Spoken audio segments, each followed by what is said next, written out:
Hello दोस्तों, स्वागत है आपका अपने चैनल एग्जाम इज ऑन पे। तो एक बार फिर से मैं हाजिर हूँ 14 अगस्त 2020 के इंपॉर्टेंट इवेंट्स के साथ। ये वीडियोस जो हमारी पेंडिंग रह गई थी उनको मिनिमम फिगर इंक्लूड किए हुए हम लोग कवर कर रहे हैं ताकि हमारा कोई भी करंट अफेयर्स का क्वेश्चन ना मिस होने पाए। तो आप लोग वीडियो ध्यान से देखें क्योंकि क्वेश्चन के साथ साथ हम कई सारे इंपॉर्टेंट फैक्ट भी डिस्कस करते हैं। आज का पहला क्वेश्चन है, इंडिया का कौन सा पहला ऐसा शहर है जो ट्रैफिक सिग्नल्स पर फीमेल आइकन यूज़ कर रहा है। तो अभी आप ट्रैफिक सिग्नल पर निकलते होंगे और आप देखते होंगे जो रोड क्रॉस करने के लिए जेब्रा क्रॉसिंग होती है वहाँ पे मेल सिग्नल का यूज़ किया जाता है। मुंबई इंडिया का पहला शहर बन गया है जो ट्रैफिक सिग्नल पर फीमेल आइकन्स यूज़ करेगा।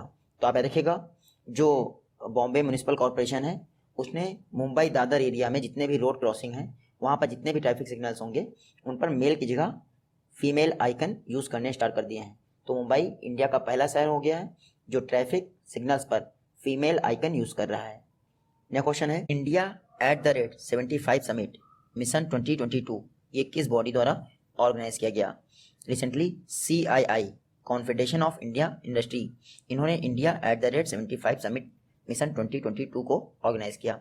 देखिए, सेल्फ रिलायंट इंडिया बनाने के लिए जो आपका CII है कॉन्फेडरेशन ऑफ इंडियन इंडस्ट्री, ये जो है अपना 125वां वर्ष मना रहा है, स्थापना का 125वां वर्ष मना रहा है। इसी के एक पार्ट के रूप में इंडिया @75 समिट मिशन 2022 यानी कि इंडिया को जो आज़ादी के 75 साल पूरे हो रहे हैं 2022 में, उस दौरान क्या क्या टारगेट्स अचीव करने हैं उस पर एक समिट ऑर्गेनाइज की गई है कॉन्फेडरेशन ऑफ इंडियन इंडस्ट्री द्वारा। जो कॉन्फेडरेशन ऑफ इंडियन इंडस्ट्री है वो भी अपने स्थापना के 125th यानी 125वें वर्ष में है। यहाँ पे देखिएगा, कॉन्फेडरेशन ऑफ इंडियन इंडस्ट्री की बात करें तो 1895 में स्थापना हुई थी। मैंने कहा था ना आपसे कि 125वां वर्ष मना रहा है।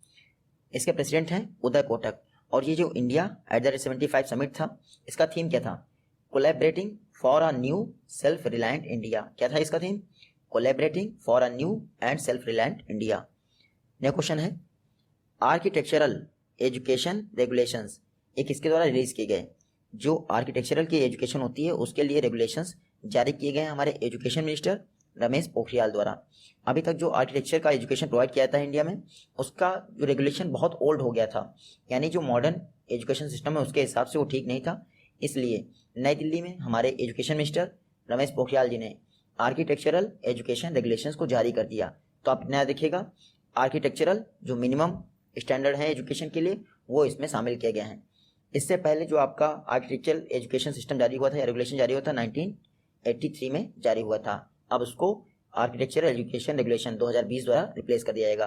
और ये जो रेगुलेशन जारी किए गए हैं वो 1 नवंबर 2020 से इंप्लीमेंट हो जाएंगे यानी इन्फोर्स हो जाएंगे। तो आप नया देखिएगा, इसको प्रिपेयर किसने किया है? तो इंडिया की काउंसिल ऑफ आर्किटेक्चर्स उसने इसको प्रिपेयर किया है। इसके तहत जो आर्किटेक्चरल का BTech कोर्स होगा यानी ग्रेजुएशन कोर्स वो 5 वर्ष का होगा, अभी तक 4 वर्ष का होता है और 10 सेमेस्टर पढ़ने अनिवार्य होंगे। यह क्वेश्चन है, GK मेनन ये एक फेमस स्पोर्ट जर्नलिस्ट थे, रिसेंटली इनका निधन हो गया। आपको बताना इंडिया के किस शहर से स्टेट से बिलोंग करते थे। तो ये हैं GK मेनन जी, फेमस स्पोर्ट जर्नलिस्ट थे, जिन्होंने मैच वगैरह देखे होंगे उनको पता होगा।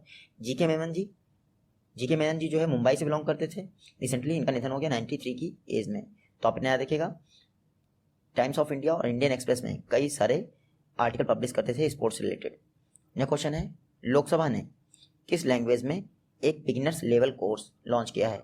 रिसेंटली लोकसभा ने फ्रेंच लैंग्वेज में एक बिगिनर्स लेवल कोर्स लॉन्च किया है। जिनको भी फ्रेंच लैंग्वेज सीखनी है और वो लोकसभा में कार्य करते हैं तो वो जाके फ्रेंच लैंग्वेज का कोर्स सीख सकते हैं। इससे पहले भी जो हमारी लोकसभा है उसने कई सारी लैंग्वेज में जैसे जर्मन, ब्रिटेन वाली, UK यानी इंग्लिश में कई सारे कोर्स लॉन्च कर चुके हैं। अब उन्होंने फ्रेंच लैंग्वेज में एक बिगिनर्स लेवल कोर्स लॉन्च कर दिया है। अच्छा, इस जो कोर्स है इसको रन किसके द्वारा किया जाएगा, यानी इसको चलाया किसके द्वारा जा रहा है? तो प्राइड PRIDE प्राइड करके लोकसभा की बॉडी है, parliament research and training institute of India democracies. ये है फुल फॉर्म प्राइड का। क्या है?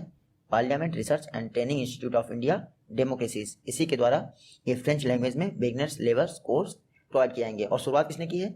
जो हमारे लोकसभा के स्पीकर हैं ओम बिरला ने इसको लॉन्च कर दिया है। यह क्वेश्चन देखते हैं, किस कंट्री ने कोविड-19 को कॉम्बैट करने के लिए एम्स दिल्ली को artificial intelligence based technology provide की है।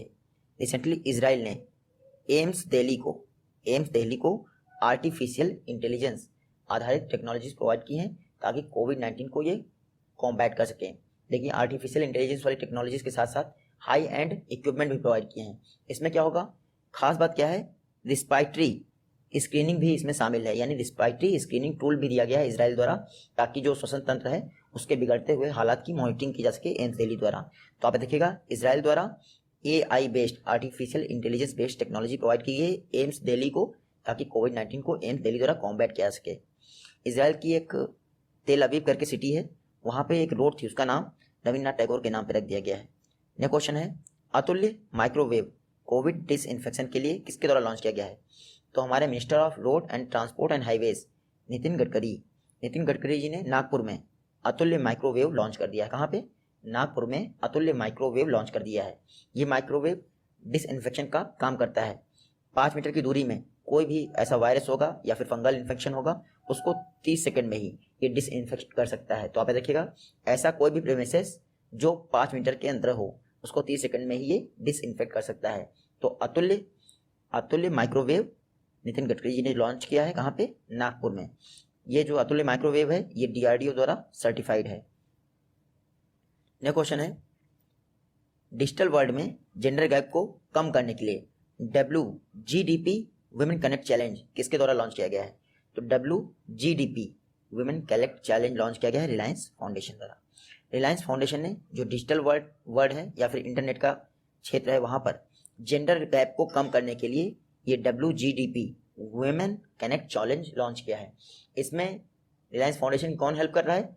तो यूएसएड रिलायंस फाउंडेशन की हेल्प कर रहा है, यानी United state agency for international development, वो रिलायंस फाउंडेशन की हेल्प करेगा ताकि डिजिटल वर्ल्ड में विमेन गैप यानी जेंडर गैप को कम किया सके।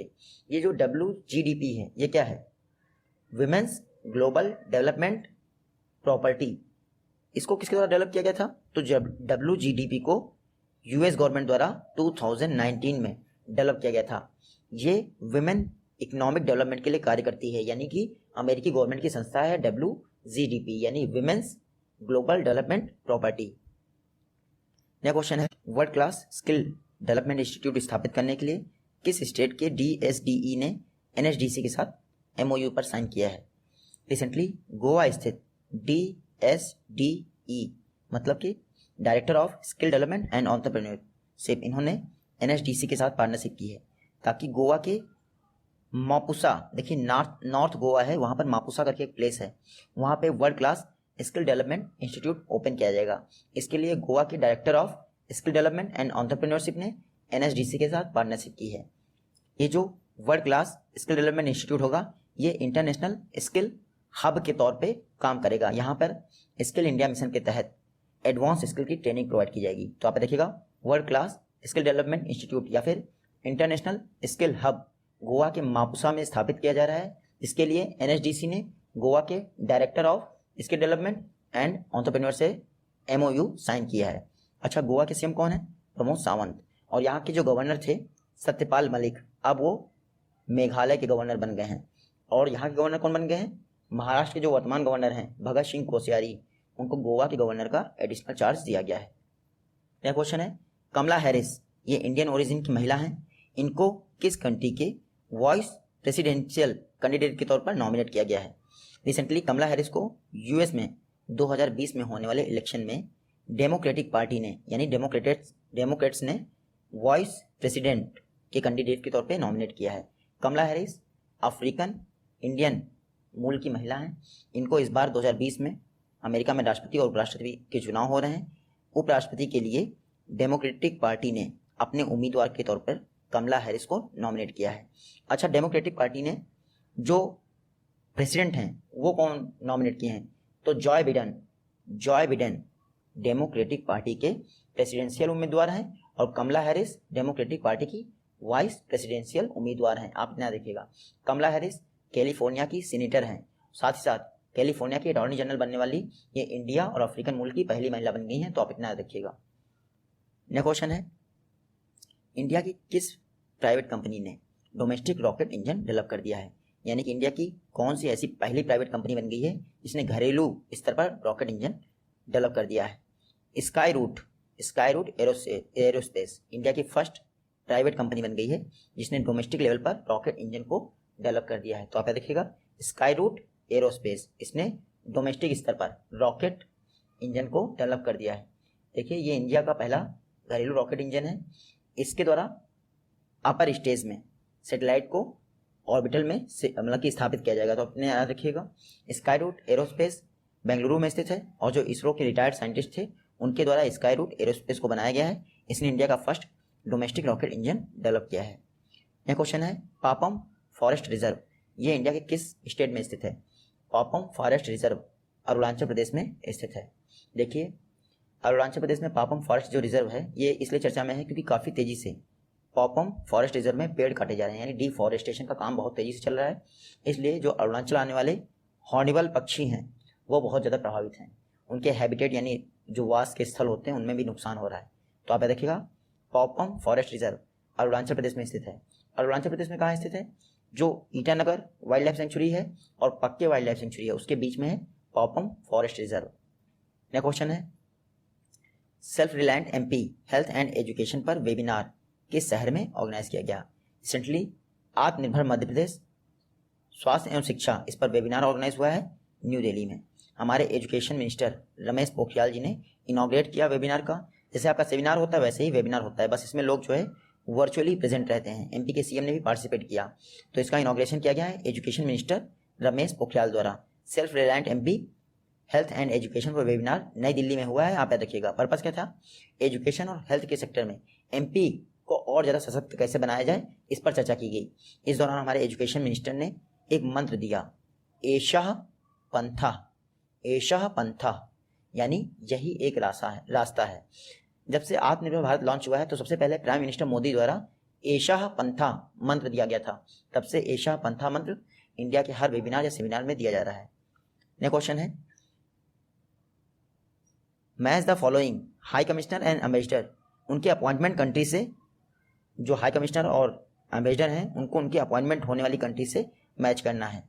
तो वीरेंद्र पॉल रिसेंटली केन्या में इंडिया के हाई कमिश्नर अपॉइंट हुए हैं। तो वीरेंद्र पॉल केन्या में इंडिया के हाई कमिश्नर अपॉइंट हो गए। यहाँ पर देखिएगा मनीष प्रभात ये उज्बेकिस्तान में इंडिया के एम्बेसडर अपॉइंट हो गए हैं। कहाँ? मनीष प्रभात उज्बेकिस्तान में इंडिया के एम्बेसडर बन गए हैं। Ramkaran Verma democratic Republic of Congo यहाँ पर इंडिया के एम्बेसडर बन गए हैं। तो रामकरण वर्मा का नाम याद रखिएगा, DR कॉन्गो में इंडिया के एम्बेसडर बन गए हैं। और जो राहुल श्रीवास्तव जी हैं वो रिपब्लिक ऑफ मोल्डोवा में इंडिया के एम्बेसडर बन गए हैं। तो ये चारों नाम याद रखिएगा। वीरेंद्र पॉल केन्या में इंडिया के हाई कमिश्नर बने हैं, मनीष प्रभात उज्बेकिस्तान में इंडिया के एम्बेसडर बने हैं, रामकरण वर्मा DR कॉन्गो में इंडिया के एम्बेसडर बने हैं और Rahul Srivastava Republic of Moldova में इंडिया के एम्बेसडर बने हैं। हालांकि जो राहुल श्रीवास्तव हैं वो वर्तमान में रोमानिया में एम्बेसडर हैं इंडिया के। नेक्स्ट क्वेश्चन है, SAIL steel authority of India की फर्स्ट फीमेल चेयरमैन कौन अपॉइंट हुए हैं? Recently Soma Mondal steel authority of India की फर्स्ट फीमेल चेयरमैन बन गई हैं। आप देखिएगा Soma Mondal steel authority of India की फर्स्ट फीमेल चेयरमैन बन गई हैं। इन्होंने किसको रिप्लेस किया है? अनिल चौधरी को रिप्लेस कर दिया है। अभी तक Anil Chaudhary Steel authority of India के चेयरमैन थे। इनका अपॉइंटमेंट किसके द्वारा किया गया है? तो PESB मतलब पब्लिक इंटरप्राइजेस सिलेक्शन बोर्ड, उसने इनका नाम रिकमेंड किया था और कैबिनेट कमेटी ऑन अपॉइंटमेंट जिसके अध्यक्ष प्राइम मिनिस्टर होते हैं उन्होंने सोमा मोंडाल का नाम अप्रूव कर दिया है। तो अभी तक सेल की कोई भी महिला चेयरमैन नहीं बनी थी। सोमा मोंडाल पहली महिला होंगी जो सेल की चेयरमैन बनेगी। इससे पहले भी ये सेल में जो कॉमर्शियल डिपार्टमेंट था उसकी डायरेक्टर ही थी सोमा मोंडाल। नेक्स्ट क्वेश्चन है, धर्मपद अवार्ड ओडिशा ललित कला एकेडमी द्वारा धर्मपद अवार्ड से किसे सम्मानित किया गया? तो ओडिशा ललित कला एकेडमी द्वारा धर्मपद अवार्ड से सुदर्शन साहू जी को सम्मानित किया गया। सुदर्शन साहू जी इनके लाइफ टाइम जो आर्ट को इन्होंने अपनी पूरी लाइफ समर्पित कर दी उसके लिए इनको धर्मपद अवार्ड से सम्मानित किया गया है। जो सुदर्शन साहू जी हैं ये स्कल्पचरिस्ट हैं यानी मूर्तिकार हैं। इनको ओडिशा ललित कला एकेडमी द्वारा धर्मपद अवार्ड से सम्मानित किया गया है। तो आप देखिएगा धर्मपद अवार्ड और सुदर्शन साहू एक मूर्तिकार हैं। आप ये भी याद रखिएगा, उड़ीसा से बिलोंग करते हैं। नेक्स्ट क्वेश्चन है, जुवेंटस ये जुवेंटस है, आप देखिएगा जुवेंटस के most valuable player of the year award से किसको सम्मानित किया गया है? तो 2020 के लिए Juventus most valuable player of the year award से सम्मानित किया गया है क्रिस्टियानो रोनाल्डो को। ये हैं क्रिस्टियानो रोनाल्डो। देखिए जुवेंटस जो है ये इटली में स्थित एक फुटबॉल क्लब है। इसके द्वारा most valuable player of the year 2020 के लिए क्रिस्टियानो रोनाल्डो को सम्मानित किया गया है। क्यों? क्योंकि 2019-20 सेशन में क्रिस्टियानो रोनाल्डो ने 37 गोल किए। कितने? 37 गोल, और ये आज तक का वर्ल्ड रिकॉर्ड है। इससे पहले 1933-34 में एक पर्सन थे, फेलिक बोरेल, FELICE, फेलिक बोरेल, उन्होंने 36 गोल किए थे। अब इतने वर्षों बाद, लगभग 90 वर्षों बाद, क्रिस्टियानो रोनाल्डो ने 37 गोल करके उनका रिकॉर्ड तोड़ दिया है। इसीलिए Juventus most valuable player of the year award से सम्मानित किया गया है क्रिस्टियानो रोनाल्डो को। और जुवेंटस याद रखिएगा, इटली का फुटबॉल क्लब है।